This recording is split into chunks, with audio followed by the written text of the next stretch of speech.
Assalamualaikum warahmatullahi wabarakatuh. Perkenalkan kami dari kelompok 8 Perbankan Syariah 6D yang terdiri dari Puji Rahayu, Eka Fatmasari, dan Hasna Lutfiah yang akan membahas mengenai Return on Common Equity atau ROE. Dalam pembahasan ROE itu sendiri, terdiri dari beberapa pembahasan. Yang pertama, pengertian dan perhitungan ROE. Yang kedua, hubungan ROA dengan ROE. Yang ketiga, komponen-komponen ROE. Dan yang keempat adalah laba per lembar saham. Langsung saja, yang pertama, pengertian dan perhitungan ROE. Return on Equity atau ROE merupakan alat yang lazim digunakan oleh investor dan pemimpin perusahaan untuk mengukur seberapa besar keuntungan yang didapat dari modal sendiri yang dimiliki oleh perusahaan. Jadi, ROE itu sendiri digunakan untuk mengetahui sejauh mana suatu perusahaan mempergunakan sumber daya yang dimiliki agar mampu memberikan laba atas ekuitas. Jadi, bagi seorang investor, ROE ini sendiri digunakan untuk mengetahui seberapa keuntungan yang didapat atau yang diperoleh dari hasil investasinya. Sedangkan bagi pihak perusahaan, ROE ini merupakan faktor penarik bagi investor untuk melakukan investasi.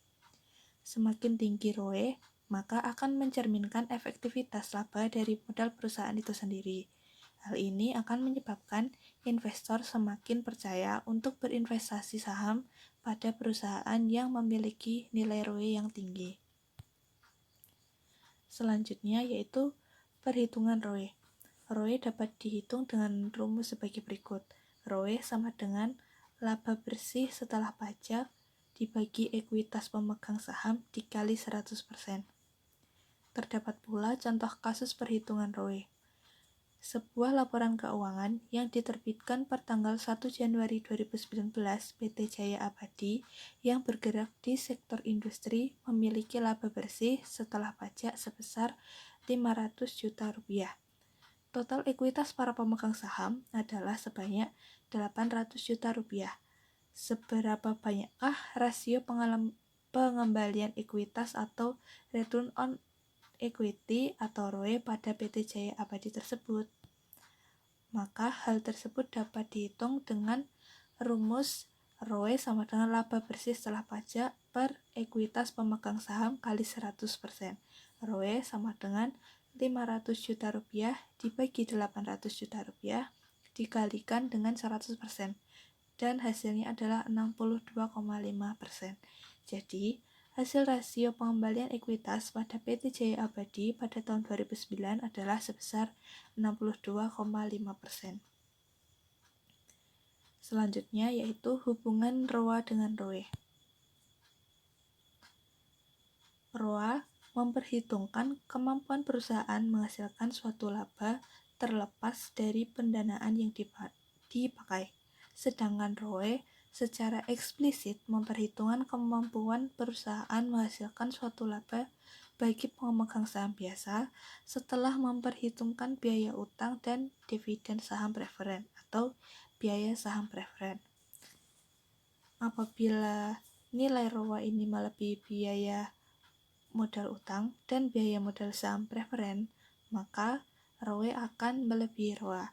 Sisa dari kelebihan ROA atas biaya modal utang dan biaya modal saham preferen tersebut menjadi bagian dari pemegang saham biasa. Selanjutnya, kita akan menjelaskan mengenai komponen-komponen ROE. Nah, di komponen-komponen ROE ini kita ada 4 bagian.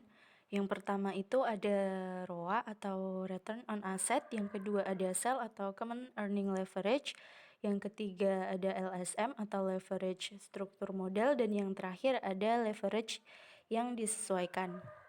Untuk pengertiannya, yang pertama yaitu ROA.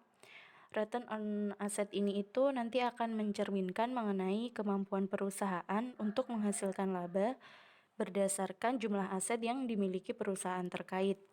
Nah, yang selanjutnya itu ada leverage yang disesuaikan.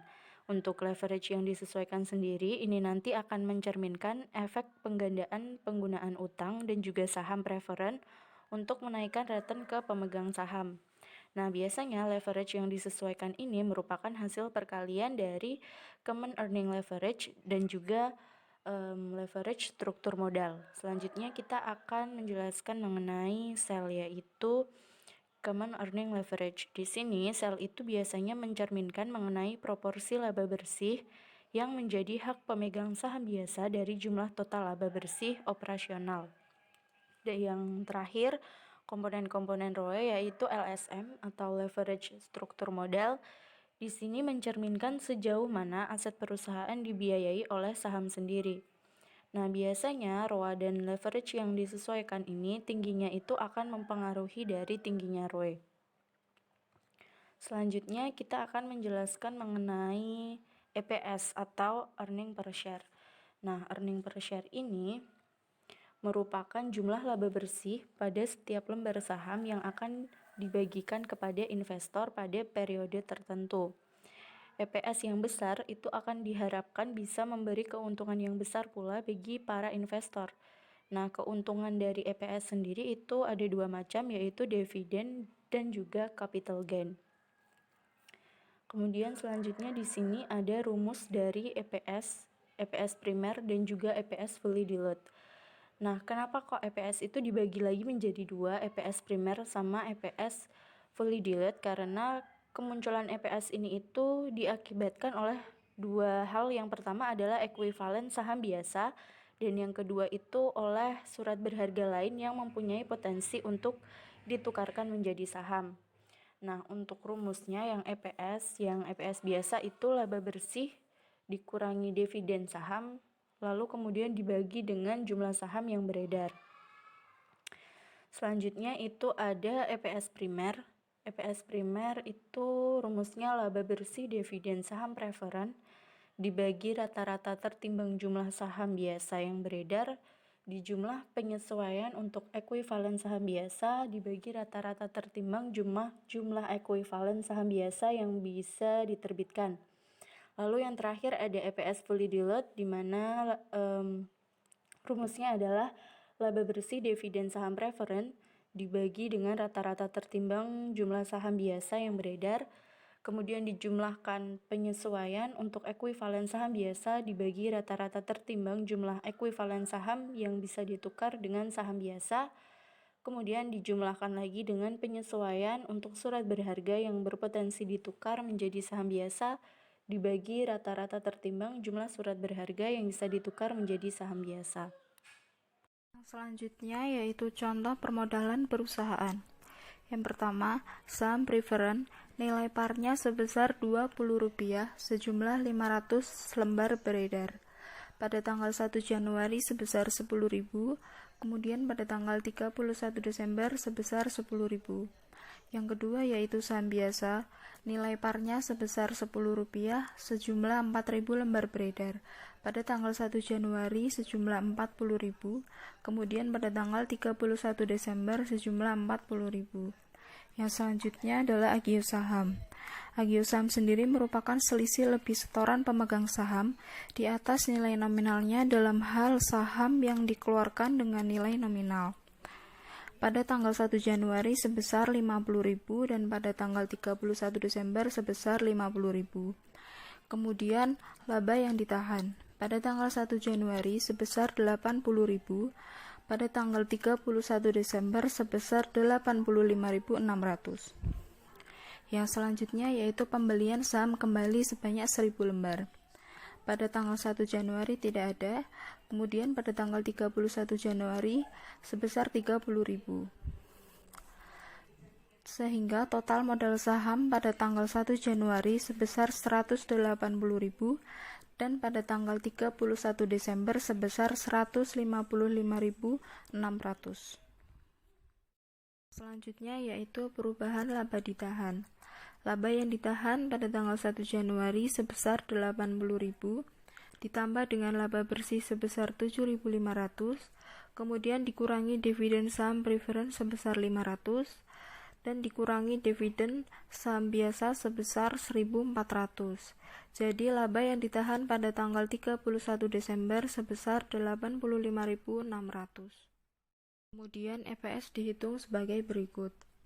Rp7.500 dikurangi dengan 500, kemudian dibagi dengan 0,5 dikali 4.000 ditambah dengan 0,5 dikali 3.000 sama dengan 7.000 dibagi dengan 3.500, sehingga menghasilkan Rp2 per lembar saham. Yang selanjutnya yaitu contoh soal. Misalkan untuk perusahaan ABC di atas, ada opsi yang beredar selama tahun tersebut. Jika ditukar menjadi 300 lembar saham biasa. Misalkan juga ada saham preferen yang bisa ditukar menjadi 1.000 lembar saham biasa. Saham preferen bukan merupakan ekuivalen saham biasa. Kemudian dihitung menggunakan rumus EPS primer. 7.500 dikurangi 500 dibagi dengan 0,5 dikali 4.000 ditambah dengan 0,5 dikali 3.000 ditambah dengan 1 dikali 300 sama dengan 7.000 dibagi dengan 3.800 sehingga hasilnya 1,84 per lembar saham. Yang selanjutnya dihitung menggunakan EPS fully dilute, yaitu 7.500 dikurangi 500 ditambah 500 dibagi dengan 0,5 dikali 4.000 ditambah dengan 0,5 dikali 3.000 ditambah dengan 1 dikali 3.000 ditambah dengan 1 dikali 1.000 sama dengan 7.500 dibagi 4.800 sama dengan 1,5625 sama dengan 1,5 per lembar saham. Sekian presentasi dari kelompok kami, kurang lebihnya kami mohon maaf. Terima kasih. Wassalamualaikum warahmatullahi wabarakatuh.